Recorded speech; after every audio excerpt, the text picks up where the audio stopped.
मेरे चैनल को like and subscribe करें प्लीज। एक शाम प्राची टीवी पर सीरियल देख रही होती है, तभी उसकी सास वहाँ आती है।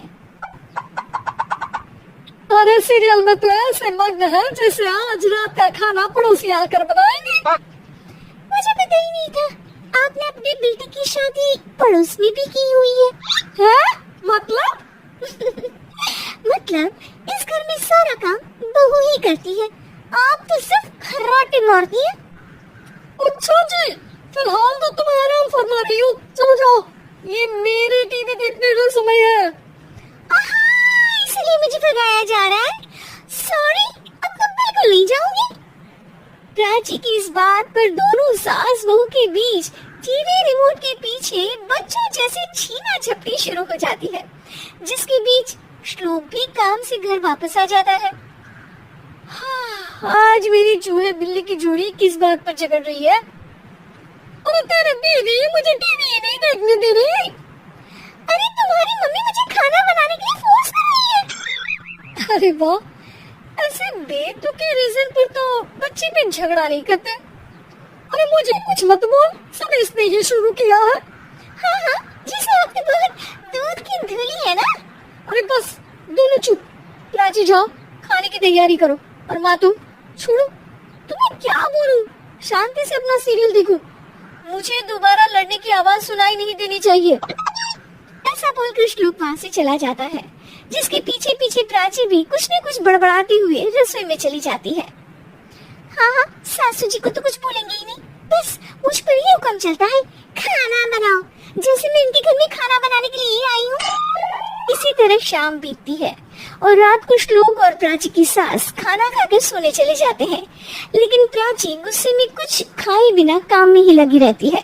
इस घर में किसी को घंटा फिक्र नहीं पड़ता, मैं खाऊं या भूखी रहूं। प्राची कुछ देर के लिए रसोई से बाहर जाती है और जैसे ही वापस आती है तो वहाँ दूध का भरा ग्लास देखकर हैरान रह जाती है। फिक्र पूरी है, बस दिखाना नहीं है। प्राची दूध पीकर सोने चली जाती है और अगली सुबह एक बार फिर सास बहू का कार्टून नेटवर्क स्टार्ट हो जाता है। ये तुमने ही किया है। अरे अजीब जबरदस्ती है, मैं बोल रही हूँ मैंने कुछ नहीं किया। दोनों ने मिलकर पूरे घर को पागल खाना बनाया हुआ है। यहाँ कोई नॉर्मल इंसान तो रह ही नहीं सकता, इसीलिए अब पड़ोसी क्या रिश्तेदार भी घर आने से कतराते हैं। और सुन बेटे, तू भी चंगा, तेरी माँ भी चंगी, तेरी बीवी भी चंगी, रिश्तेदार। जी, आपको नहीं पता क्या, गंगाधर ही शक्तिमान है, रिश्तेदार ही। हाँ, बस समझ गया। कभी जानवरों जैसे लड़ेंगी तो कभी जुगलबंदी करेंगी। भाई मैं आप दोनों के बीच में नहीं फंसना चाहता। सास बहू की इस मनमौजी जोड़ी से परेशान होकर श्लोक अपना सिर खुजलाता वहाँ से चला जाता है। चलो, मैं भी कीर्तन में जा रही हूँ। इस पर जैसे ही सास कमरे में अपना पर्स लेने जाती है तो वहाँ नाश्ते की प्लेट रखी देख मुस्कुराने लगती है और नाश्ता करके घर से बाहर निकलते हुए कुछ पैसे टेबल पर रख जाती है, जिसकी कुछ देर बाद सिलेंडर वाला घर आता है। ओरे मैया, मैं सिलेंडर के बारे में तो बिल्कुल भूल ही गई थी। घर खर्च के सारे पैसे भी मम्मी के पास है और श्लोक से बोला तो उल्टा 4 बात सुनाएंगे। प्राची ये सोच ही रही होती है कि अचानक उसका चेहरा चमक उठता है और वो घर में आकर इधर उधर देखने लगती है। तभी उसकी नजर टेबल पर रखे पैसों पर पड़ती है, जिन्हें वो सिलेंडर वाले को दे देती है। ये सब श्लोक देख लेता है। अच्छा बेटे, इतना बड़ा घोटाला, सबके सामने मैं तेरी दुश्मन और पीठ पीछे तेरी मेरी यारी। इस पर श्लोक एक प्लान बनाता है और शाम को सब एक साथ बैठे होने पर बोलने लगता है। माँ, तुम दोनों की बहुत लड़ाई होती है, इसलिए मैं सोच रहा हूँ कि प्राची को उसके घर छोड़ाऊं, इससे वो भी खुश रहेगी और तुम भी। अचानक श्लोक की ये बात सुनकर सास बहू शौक से उसकी तरफ देखती है। अरे ऐसे कैसे घर छोड़ाओगे, मुझे कहीं नहीं जाना। अरे तुमने बोला नहीं, पर मैंने सुन लिया। तुम्हें मम्मी के साथ रहना अच्छा नहीं लगता, मुझे पता है। अरे वो, अरे जब बहू खुद कुछ काम बोले तो वो तुझे सुनता नहीं, और अब जो इसने बोला ही नहीं वो तो समझ गया। जब उसे नहीं जाना तो फिर जबरदस्ती क्यों कर रहा है?